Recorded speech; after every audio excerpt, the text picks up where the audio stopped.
esta semana estuvo signada por la toma de tierras y la opinión pública bastante centrada en esa situación. Todos los días el dólar blue fue bajando. Hoy, quinto día consecutivo de baja y por lo tanto mermó la tensión cambiaria, al menos a lo que venía estando sucediendo en todo el mercado cambiario las semanas anteriores. ¿Es esto una situación perdurable?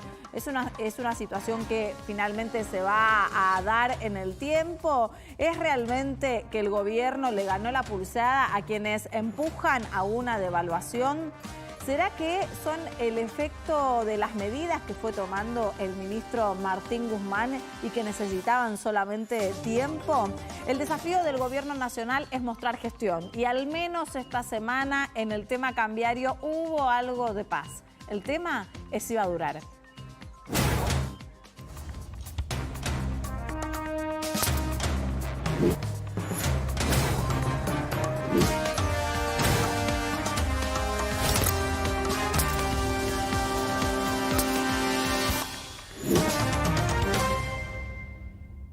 Es viernes y ya estamos con todo el equipo de Hoy Nos Toca para analizar, después de una semana asignada por situaciones principalmente sociales con la toma de tierras. Hoy nos dedicamos un poco al dólar. Facundo, una semana en la que el dólar blue fue bajando todos los días. Hoy quinto día consecutivo. Qué maravilla Argentina, ¿eh? Una semana totalmente distinta a la anterior.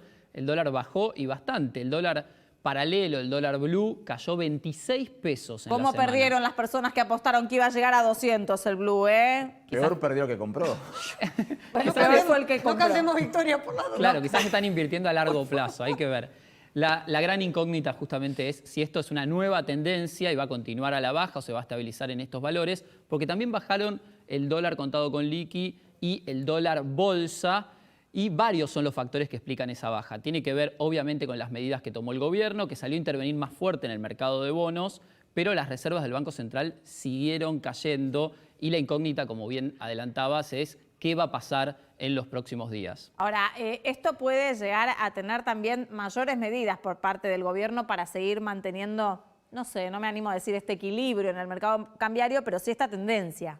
Así es, va seguramente a tomar nuevas medidas vinculadas, por ejemplo, al tema de las importaciones. No es un tema menor porque las importaciones siguen, a pesar de que siguen cayendo, los pedidos de las distintas empresas es mayor a el año previo y eso pone presión sobre el dólar y eso es una de las medidas que seguramente se va a agudizar en las próximas semanas, que es limitar las importaciones. Y mientras el comportamiento del dólar iba teniendo una circulación contraria a las semanas anteriores, la política se intensificaba.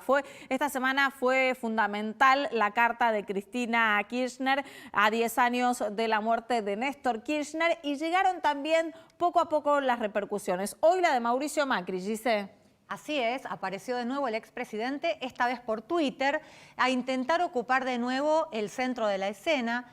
Hay una estrategia que viene desde julio, desde que Macri le dio el reportaje a Álvaro Vargas Llosa para recuperar el protagonismo y el centro de la escena, y esta estrategia se intensificó con el reportaje a Morales Solá el 12 de octubre. Ahora bien, en el entorno ellos no dicen que es una estrategia en ese sentido, sino que lo que dicen los allegados a Mauricio Macri, que después te cuento quiénes son, es un grupo chico que está en el día a día, dicen que él es el líder de la oposición. No dicen líder, dicen es el referente más importante de la oposición, es un expresidente que tiene experiencia y que perdió las elecciones pero con el 41% de los votos. Ahora, es fíjense, lógico.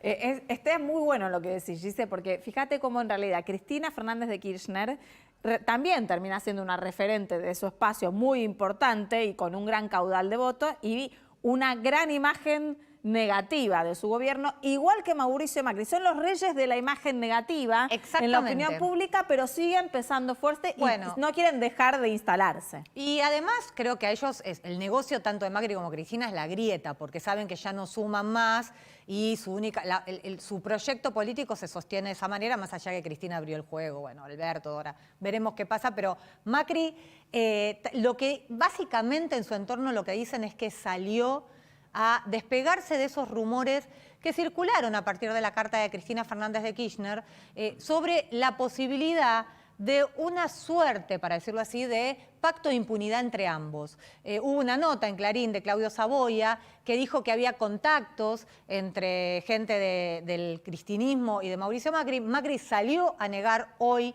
ese tema, básicamente fue para negar eso, porque, claro, llama la atención que la presidenta haya convocado a un acuerdo con todos los sectores que ella siempre cuestionó.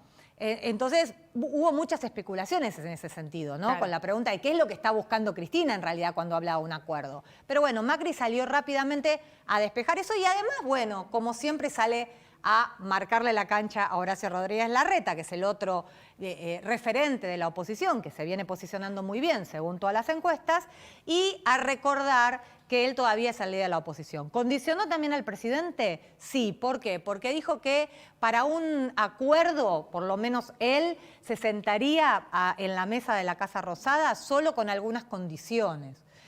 Por ejemplo, bueno, con la Constitución sobre la mesa, que se deje de perseguir a la justicia, a la Corte Suprema, que no haya más tomas de tierra. Bueno, se diferenció. La realidad es que son todas cosas que el presidente niega, con lo cual es difícil que lo convoquen al diálogo a Mauricio Macri, si Mauricio Macri les está diciendo de alguna manera que dejen de lado, por ejemplo, la reforma judicial. Quienes están a cargo de diferentes puestos, ¿no?, por parte de la oposición, como por ejemplo intendencias o gobernadores y demás, algunos fueron también hablando de este posible acuerdo que tienen. La realidad es que lo que te dicen es que, por ejemplo, en el ala moderada de la coalición cívica, que hoy está, perdón, de Juntos por el Cambio, que hoy está encarnada por Horacio Rodríguez Larreta, María Eugenia Vidal y la líder de la coalición cívica, aunque parezca que no, decir que Lilita es moderada, bueno, hoy se juntaron los tres en Exaltación de la Cruz, justamente para analizar esta propuesta de Carrió,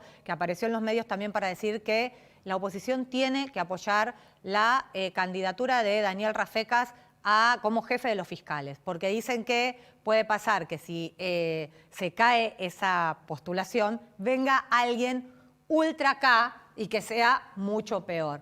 Y también los tres encarnan, digamos, esta costado de la coalición cívica que dice que no es momento de confrontación directa con el gobierno y están dispuestos, por supuesto, a sentarse siempre que haya una convocatoria de la Casa Rosada oficial, porque hasta ahora el presidente hoy volvió a hablar de la convocatoria al diálogo en un Zoom con la pastoral social, de la unidad de los argentinos, que es necesario la unidad para sacar al país, pero todavía no hubo una convocatoria concreta. En general, en política no hay que creer en la ingenuidad, ¿no? También Horacio Rodríguez Larreta y María Eugenia Vidal van a contener a Elisa Carrió para que siga dentro de un espacio manteniendo distintos contactos y militancia y demás en miras a las elecciones del año que viene. Y dentro de ese espacio también hubo manifestaciones de ver si hay acuerdo, bueno, de que si lo solicita el presidente se van a presentar. Sí, también Jorge Macri, el intendente Avisanda López,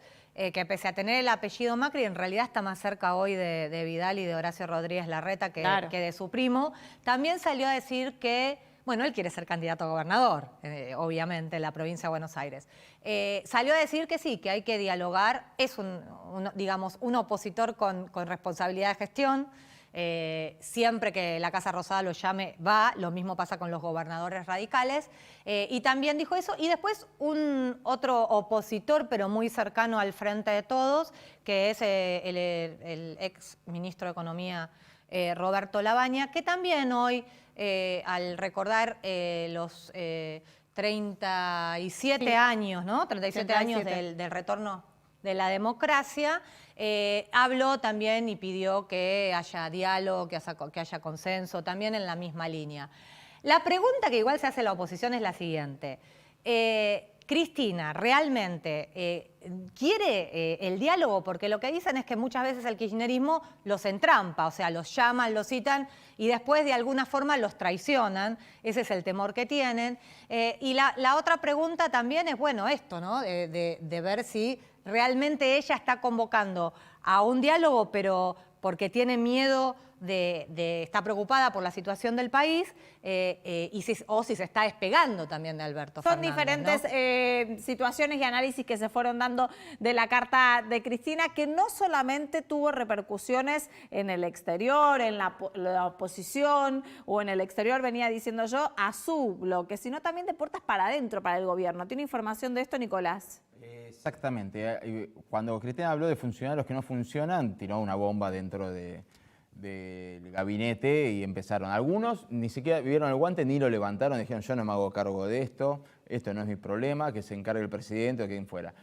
Otros realmente se sintieron muy tocados porque fueron muy directos los misiles, puntualmente cuando dijo, bueno, lo de Sergio Massa era obvio, prometieron cárcel, pero también habló de los que escribieron libros criticando su gestión. Y lo dijo en plural, y obviamente hablaba de dos personas, Vilma Ibarra, que había escrito Cristina versus Cristina, el ocaso del relato, presentado por Alberto Fernández, y Matías Culfas, que había escrito Los tres kirchnerismos, en el cual, en la tercera etapa, decía que el kirchnerismo se había cerrado sobre sí mismo, pero con menos fundamentos. Y acusaba a esa última parte del kirchnerismo de ser la generadora de pasar de la holgura de divisas a la carencia total de divisas y al cepo cambiario. ¿Y quién era el ministro de Economía en ese entonces? Axel Kicillof. Obviamente no se la iban a dejar pasar a Culfas ese pequeño detalle de un libro publicado en el año 2016 y que ningún economista se atrevió a contradecir tampoco. ¿Qué hizo el presidente Alberto Fernández? Bueno, lo vimos el otro día en el acto, se presentó en el acto por la conmemoración del 10º aniversario de la muerte de Néstor Kirchner y fue teléfono por teléfono. Lo llamó Sergio Massa, le dijo, bajá un cambio, Venite. Vení conmigo. Lo tuvo que hacer bajar un cambio, ¿no? Vení conmigo. Pasó por el despacho de Vilma Ibarra, que no va nunca a ningún acto, y le dijo, vení conmigo al acto. Vení conmigo al acto. Y después lo agarra Santiago Cafiero y le dice, vamos. Y la foto se la sacó con ellos, que eran los más golpeados, y en la primera fila estaban el resto de los golpeados. Uno de los análisis que hicieron puertas para adentro también es que la carta de Cristina le condicionó también la posibilidad del diálogo con la oposición al propio Alberto Fernández, porque ahora, si querían que Alberto Fernández fuera una persona independiente, Claro. de golpe él convoca y dice, pero convoca porque quiere él o porque le pidió Cristina. Y ahí agregan, y con esto te cierro, pero el que pierde no pide gancho. ¿Cómo vamos a convocar justo ahora? ¿Sabes quién nos está escuchando? Nos está escuchando Julio Bárbaro. Julio, buenas noches. Gracias por atendernos. Buenas noches, ¿qué tal? Estábamos escuchando el relato de Nicolás de cómo la carta de Cristina impactó también de puertas para adentro en la mesa chica de Alberto Fernández. ¿Qué análisis te merece? Yo creo que hay una cosa que dice, yo vengo peleado con Cristina hace rato, pero hay una cosa que dice ella, que es que el gabinete es muy gris, es muy mediocre, y eso lo decimos todos. Alberto estructuró un gabinete que funciona a media. Entonces, y todos los análisis, hasta el aburrimiento, decían que Alberto no funcionaba porque Cristina lo condicionaba. O sea que para mí, yo dije el primer día, lo que hace Alberto es responsabilidad de Alberto. No necesita justificar sus aciertos o errores porque no ayuda a nadie. Creo que esa situación, Cristina se saca de encima la responsabilidad y dice, yo te dejé poner gente, ahí están los que vos pusiste. Es muy gris, porque es el partido del capital. A ver si nos entendemos. El peronismo tiene unas cuantas provincias propias. El capital es el PRO. Y el peronismo del capital es un peronismo que intenta ganar. Es un peronismo acomodado a la derrota permanente. Y ahí también viene la diferencia con lo que ustedes decían de Macri. Macri no logró que el PRO se extendiera, estuvo a punto de ganar Santa Fe, estuvo a punto en Córdoba. Macri tiene mayoría y pierde con el peronismo que tiene minoría. Digamos, el desacierto político de Macri es tan grande que sus seguidores se corren. Está el radicalismo que tiene Mendoza, tiene Jujuy, el PRO tiene Capital, pero el PRO con Macri no logró ir a ninguna otra provincia. Y esto tiene un precio.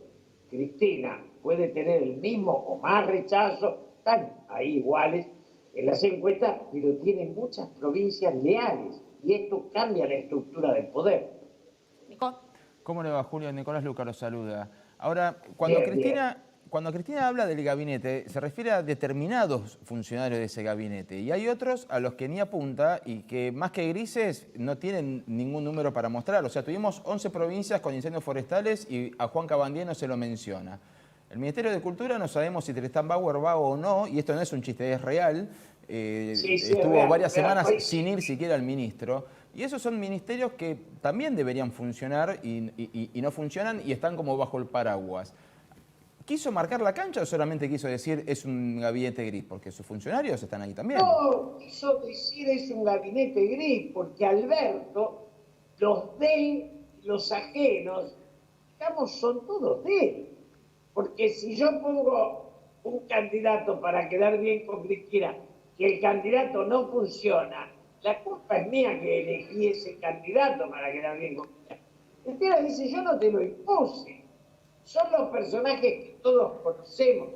El tema es, yo he sido muy amigo de Alberto. Alberto no delega nada. Y quien no delega termina teniendo que explicar él la pandemia, la cuarentena, explicando el virus con un, digamos, y eso da un desgaste enorme. Alberto excedió su utilización de la palabra. Cuando Cristina lo hacía con una rigidez que producía, digamos, que sus leales aplaudan, pero los que estábamos en contra nos enojábamos. Y a Cristina hablaba a su secta. Digo, eso no lo hace Alberto. Alberto le habla al progresismo. Y todos sabemos que el progresismo es eso que no se puede definir. Giselle, sí, ¿qué tal? Giselle Rumo lo saluda. Ahora, ¿hay un quiebre hacia adentro del Frente de Todos, especialmente en la relación entre Alberto y Cristina a partir de la carta? Lo digo porque hasta ahora el presidente, ¿no? Pareciera que, por un lado, consulta varias cosas con la presidenta. Eso hasta ahora sucedía. Pero con la vice. Porque digo, el presidente no da la sensación de que todo el tiempo quiere contentar a todos los integrantes del Frente de Todos y nunca termina de dar certezas de nada. Por ejemplo, hoy mismo niega la toma de tierra, pero Grabois no está tan equivocado. Siempre es como, no, pero, sí, pero. Eso tiene que ver con Cristina. ¿Con qué tiene que ver esta actitud del presidente? Tiene que ver con él mismo. Porque hay un detalle que a veces no tomamos. Alberto era un muy buen jefe de gabinete, de un Néstor, que tenía una idea de dónde ir, nos guste o no, absolutamente definida. En la Argentina a veces no entendemos que el que es cómodo segundo no fácilmente pasa a ser primero, a ser quien dirige el rumbo colectivo. Eso Alberto, en lugar de hacer una síntesis, que es lo que hacen los sabios, que es lo que hizo Mujica y Sanguinetti en Uruguay, le da la razón a varios. ¿Y eso qué es? Eso es casi un oportunismo, pero no dibuja un proyecto, un rumbo. Julio, yo entiendo lo que usted dice, ¿no? Como que sigue funcionando como un jefe de gabinete, como un armador político y demás. Pero después de tantos meses de gobierno, con una pandemia y las urgencias en el tapete del país, ¿no lo empujaron un poco a mostrar más gestión y definición? Sí, lo empujaron, pero lo empujamos todos, porque lo que dijo Cristina, ella se hizo cargo de lo que dice la sociedad. Y por otro lado, ella como kirchnerista toma conciencia de la gravedad de la situación y por primera vez habla de la convocatoria de la Unidad Nacional. ¿Hizo bien Cristina en publicar estos razonamientos que está teniendo sobre la realidad del país? No tenía otra forma, no tenía otra medida, otra posibilidad, otra opción. Yo, digamos, el kirchnerismo nunca fue dialoguista con la oposición. Ahora, yo en persona armé hace 3 años, casi 4, en el Senado de la Nación, una reunión donde estaba Federico Pinedo, Ernesto Sanz, Miguel Ángel Pichetto y yo, trajimos el articulador de la Moncloa, Ramón Tamames, estaba Gabriela Michetti sentada ahí, estaba el gobernador de Santa Fe, fue en el Senado. Claro. Y Mauricio, que todavía era mi amigo, permitió que el personaje menor de Durán Barba saliera a decir que eso no servía. Ahora, si toda esa estructura política Mauricio la deja en manos de un ecuatoriano que trabaja de asesor, digamos, se suicidó políticamente. Entonces, yo nunca más lo quise saludar. Entonces, de ahora vuelve, pero ha cortado cosas que no las recupera más. Entonces se le van yendo lentamente también. Yo les quiero contar, es decir, él tenía la posibilidad de ayudar a un acuerdo con el peronismo. Y el tonto Durán Barba le dijo que eso ensuciaba su imagen. Entonces, si él tomó a Durán Barba, yo cada vez que lo veía me daba vergüenza, en serio, se lo dije a Mauricio varias veces. Los que tenemos una escuela política en serio, admiramos a Mujica y Sanguinetti, no a Durán Barba. Bueno, Y esas cosas se pagan. Es muy amplia la figura de Durán Bárbara para analizar. Sigamos, sí, Facu. Sí, bárbaro. Pienso, si se avanza efectivamente en este acuerdo, el gobierno va a tener que armar una agenda con las propuestas y me pregunto si el peronismo está preparado para la autocrítica, porque en esa propuesta, en esa serie de propuestas, también hay que marcar los errores y las falencias, que son muchas y de hace mucho tiempo. Yo eso lo digo siempre. Si no hay política argentina sin autocrítica, porque son 37 años que yo voté siendo diputado de Alfonsín, con Alfonsín, era diputado del peronismo, 800.000 cajas pan, y dijimos que era pasajero, y con el peronismo, que fue mayoritario en ese caos, y los demás fuerzas políticas, nos hundimos a lo que tenemos hoy, que es la mitad de la población. Digo, antes de la dictadura, la pobreza rondaba el 4%, algunos dicen el 6%. El desempleo estaba abajo del 5%. Entonces, había otro país. Y de Alfonsín para acá, y no lo culpo a Alfonsín, para mí fue lo mejorcito que tuvimos, Ahora, venimos en endeudamiento y miseria. Julio, yo te escucho, escuchamos a varios analistas, escuchamos incluso a políticos del oficialismo y de la oposición. Todos hablan de la necesidad de la autocrítica de la política, de la necesidad de los acuerdos, de la necesidad de las políticas de Estado, pero después no llegan. ¿Cuál es el gen del político argentino que no les permite concretar todo lo que dicen después en el análisis? Lo que pasa es que, sí, primero, eso tiene que hacerlo el poder. Macri ayer, Alberto hoy. O sea, poner a la patria primero, antes que la ideología. Si yo soy primero argentino y después radical, peronista, liberal, del PRO o de quien sea. Si primero soy argentino, es como Brasil, como Uruguay o como Chile. Son nación. Acá somos primero peronista o antiperonista, liberal, antiliberal, economista. Somos cualquier cosa y después argentino. Entonces, digamos, digo argentino porque si no hay patriotismo, no hay una base sobre la cual elaborar el proyecto. Y el único poder, ayer lo tenía Macri, que podía haber entrado en la historia, hoy lo tiene Alberto, que puede entrar en la historia o seguir arruinando el país. Pero hasta que no hagamos eso no hay salida. Julio, tengo que seguir con el programa, te comprometo para la próxima. ¿Nos decís que sí? Bueno, sí, yo estoy acá y desde el escritorio hablo. Suerte y gracias. Chao, chao, chao. Que tengas buenas noches, chao.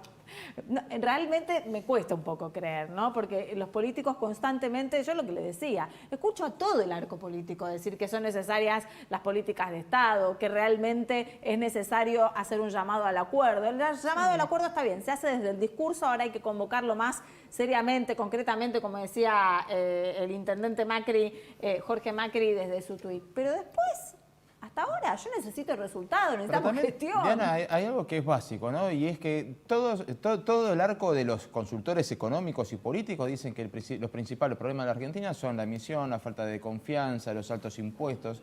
No necesitas ningún acuerdo con ningún opositor, con ningún empresario, ni con ningún productor para hacer eso. Son herramientas que tiene el oficialismo. El Banco Central, la FIP.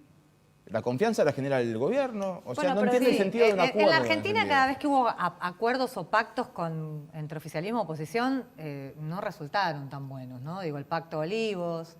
Claro, ¿el pacto para qué, digamos? Necesitas también un acuerdo político para generar esa confianza que todo el mundo te requiere. Igual la responsabilidad es del que ganó y del que gobierna. La oposición tiene que acompañar.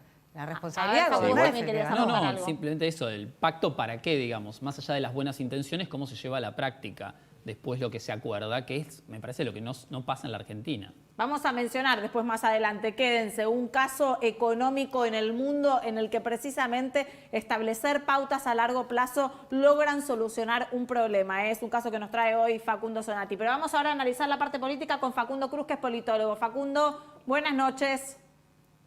¿Qué tal? Buenas noches, muchas gracias por el contacto. Veníamos discutiendo si es posible o no un acuerdo político para poder establecer estas políticas de Estado de las que todos hablan, pero no se implementan. Siempre se habla de quien está ejecutando, ¿no? El gobierno, en este caso ahora el Frente de Todos, pero la oposición también es necesaria. ¿Cuál es el rol de la oposición en un acuerdo político que se gestione con cosas concretas, como digo yo, ¿no? Con medidas. Bueno, la oposición siempre tiene el rol en ese tipo de acuerdos en la medida en que tiene fuerza institucional o fuerza política.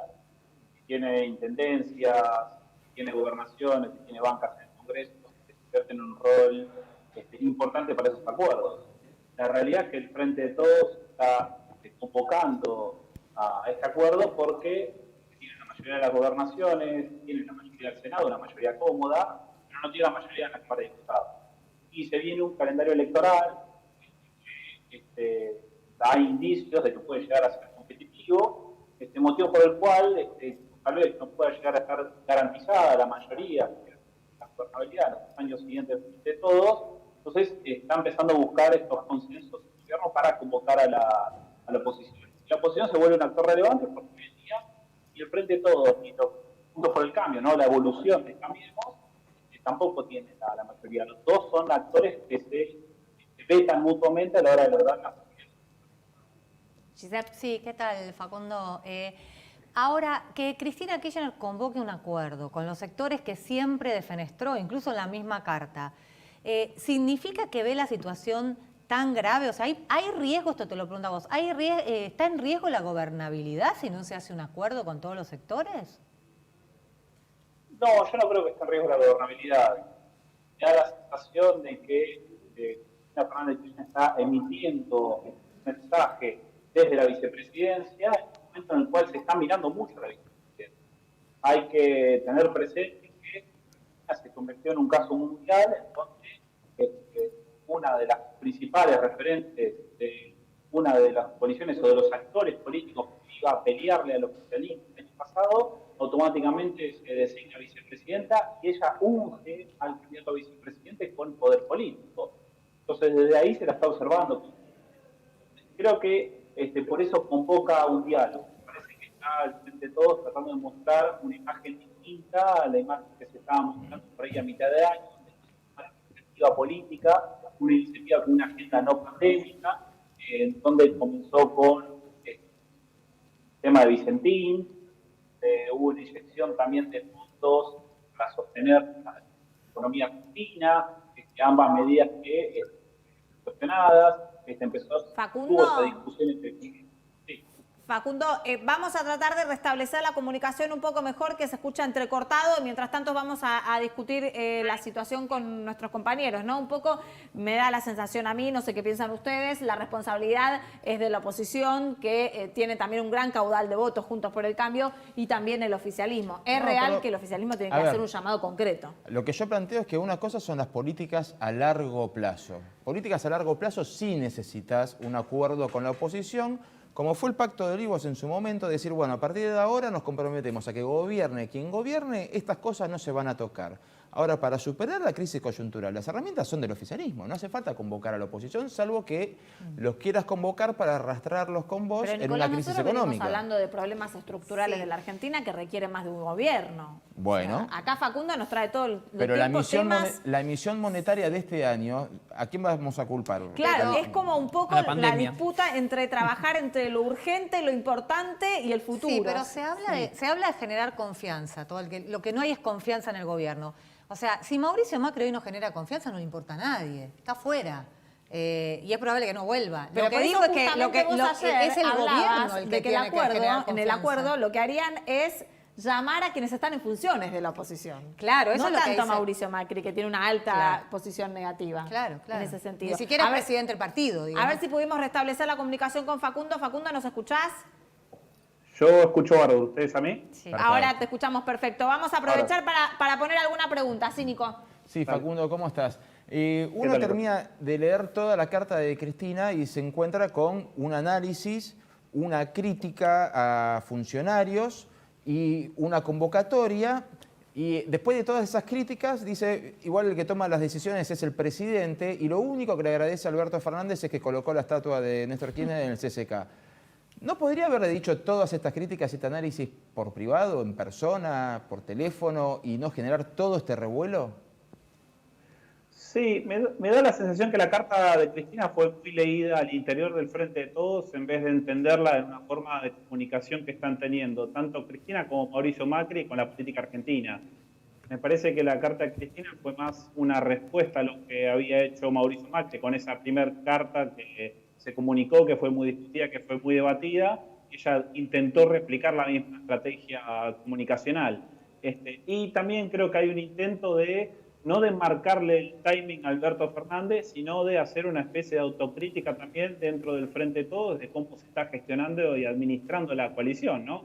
Porque hay una coalición de gobierno, pero también hay un gobierno de la coalición, que es cómo se toman las decisiones al interior de los distintos actores que forman parte del Frente de Todos. Entonces, desde ahí ella marca que hay ciertas cosas para ajustar, ciertas cosas para mejorar, ciertas cosas para profundizar, y en ese sentido apela a una estrategia de comunicación que parece que se está instalando, porque esta comunicación política epistolar, donde tanto Cristina como Mauricio Macri, que han marcado el timing de la política argentina en los últimos 20 años, han apelado a ese recurso, pero ella como parte de la coalición dice, bueno, estoy viendo esto y hay que manejar. Y no lo veo tanto como dardos teledirigidos hacia Alberto Fernández, o hacia el círculo más cercano de Alberto Fernández, sino como una parte, como una de las tres patas importantes que tiene la coalición de gobierno, que está marcando cuestiones que hay que mejorar y tener presente, sobre todo de cara a lo que se le viene al gobierno, que es una campaña electoral el año que viene, la necesidad de recuperar la economía, y sobre todo que se está viendo estadísticas de la estrategia para enfrentar a la pandemia, que no están dando resultados. Si uno ve los números, ve que Argentina en los rankings a nivel internacional no está mejor ubicado. Claro, Facu. Sí, Facundo, me parece que un análisis que no escucho muy seguido tiene que ver con el hecho de, se habla mucho del acuerdo en un contexto de crisis, de la peor crisis que vivió la Argentina en su historia. ¿Crees que si no hubiese ocurrido la pandemia, la política argentina hubiese estado a la altura de decir, bueno, necesitamos igualmente un acuerdo porque los problemas estructurales son de larga data? Y es posible que ese acuerdo, viendo la experiencia argentina de los últimos 20 años, no sé si hubiera estado presente. Me parece que la pandemia no solo puso a repensar la forma de hacer política en Argentina, sino que ocurre lo mismo en todo el mundo. De hecho, si uno ve, por ejemplo, el caso de Estados Unidos, es un caso en donde la pandemia puso mucho en tela de juicio la política tradicional norteamericana, pero porque está en el medio de un escenario electoral presidencial terriblemente competitivo. Es posible que a partir del martes que viene, o bien esa práctica política sea creciente, o bien vuelva a las prácticas usuales a las que estábamos acostumbrados. Pero por ahí, sacando el caso de Estados Unidos, el resto de los países del mundo todos tuvieron que rediscutir mucho la forma de hacer política, y países donde tradicionalmente la oposición y el oficialismo estaban enfrentados, empezaron a encontrar canales de cooperación. Traigo a colación, por ejemplo, el caso chileno. El caso chileno, el año pasado tuvieron muchos enfrentamientos entre el oficialismo y la oposición, porque el gobierno no tenía los números para aprobar su agenda parlamentaria, pero después de la crisis de octubre, lo que se denominó el Octubre Rojo, un acuerdo oficialismo-oposición para modificar la Constitución, reformarla con un plebiscito que no solo fue suspendido sucesivamente, pero que igual se celebró a cabo justamente el domingo pasado, y a partir de ahora la élite política va a seguir en ese rol de consenso, que también la propia situación de pandemia nos ha alentado a buscar esos puntos de acuerdo, porque es algo que está afectando a toda parte del mundo. Facundo, es posible que te traigo de vuelta para la Argentina, mirando un poco para adelante y no tanto. Cuando se quieran dar cuenta, tenemos elecciones el año que viene de medio término. ¿Cómo llega la oposición y cuáles son los desafíos que tiene? ¿Y qué tiene que empezar a ganar o a conquistar el oficialismo para no perder esas elecciones el año que viene y poder sostener amplio margen, ¿no?, de votantes? Bueno, las elecciones del año que viene son un desafío muy grande para la oposición y también para el oficialismo. Para la oposición, porque el año que viene va a poner en juego lo que fueron los resultados electorales del 2017, cuando Juntos por el Cambio se llamaba Cambiemos y gobernaba. Y esas fueron las elecciones en donde la mayoría de las crónicas y los análisis mostraron que el país se tiñó de amarillo, y se llegó a hablar incluso de una nueva hegemonía, un momento en el cual Cambiemos, sobre todo el PRO, lograba un espacio de nacionalización importante en la política argentina. Entonces, el resultado le dio una buena cantidad de bancas a Cambiemos, y esa es la cantidad de bancas que ahora va a poner en juego. Se va a poner el año que viene el 52% del interbloque de Juntos por el Cambio, ¿no? Estamos hablando de un poquito más de la mitad. El Frente de Todos, en cambio, va a poner en juego el 43%, es menos de la mitad de su bloque. Pero la clave ahí radica, además de lo que está pasando en Juntos por el Cambio, lo que va a pasar en los dos bloques interprovinciales que le están dando la garantía de gobernabilidad al Frente de Todos. Son los dos bloques interprovinciales federales que tienen 11 bancas uno y 8 bancas el segundo. Esos dos interbloques van a poner en juego cada uno el 70% de sus bancas. Con lo cual, esas bancas van a ser, tanto Juntos por el Cambio con el Frente de Todos, van a tratar de ir a buscarlas, a conquistarlas, a ganarlas. El Frente de Todos, para tratar de llegar a la mayoría en la Cámara de Diputados propia, que no lo obligue a estar gobernando con bloques más chicos para cada proyecto de ley, y así cimentar lo que va a ser la carrera para el 2023. Y Juntos por el Cambio va a tratar de hacer lo mismo para tratar de mantener ese poder de veto entre la Cámara de Diputados, porque constantemente tiene que haber negociaciones como la que se estuvo viendo esta semana para el presupuesto. Ahora, dentro de Juntos por el Cambio hay una diferencia en la relación de fuerzas entre los dos partidos. El PRO va a poner una gran cantidad de bancas en juego en lo que es la ciudad de Buenos Aires y la provincia de Buenos Aires. Estamos hablando de más de la mitad del bloque del PRO. La UCR, en cambio, tiene las bancas más repartidas en el resto del país, en la mayoría de las provincias, porque es donde tiene mayor presencia, tiene mayor distribución territorial, ¿no? El PRO sigue manteniéndose un partido eminentemente metropolitano. Y la otra clave que se conecta un poco con la foto que vimos hoy de Elisa Carrió y Rodríguez Larreta, tiene que ver con que la coalición se dedica a poner la mitad de su interbloque, la mitad de su bloque. Es el 50%, son 7 de las 14 bancas que tiene. Entonces va a haber un doble juego dentro de la oposición entre tratar de jugar el juego de la gobernabilidad, de ganar bancas para evitar que tenga comodidad al Frente de Todos, pero internamente se va a discutir a los herederos de Mauricio Macri y sobre todo cómo va a ser el perfil de la coalición de acá al 2023. Si va a ser un perfil más halcón o va a ser un perfil más paloma. Claro. Facundo, gracias por atendernos. Que tengas buenas noches. Muchas gracias por el llamado. Buenas noches para ustedes. Vamos a ir un corto y al regreso vamos a hablar del dólar. Sí, señores, no nos olvidamos del tema dólar ni tampoco de la economía. Facundo nos trae el ejemplo de un país en el mundo donde después de una debacle económica pudieron elaborar un plan para salir de ese desastre económico. Ya venimos.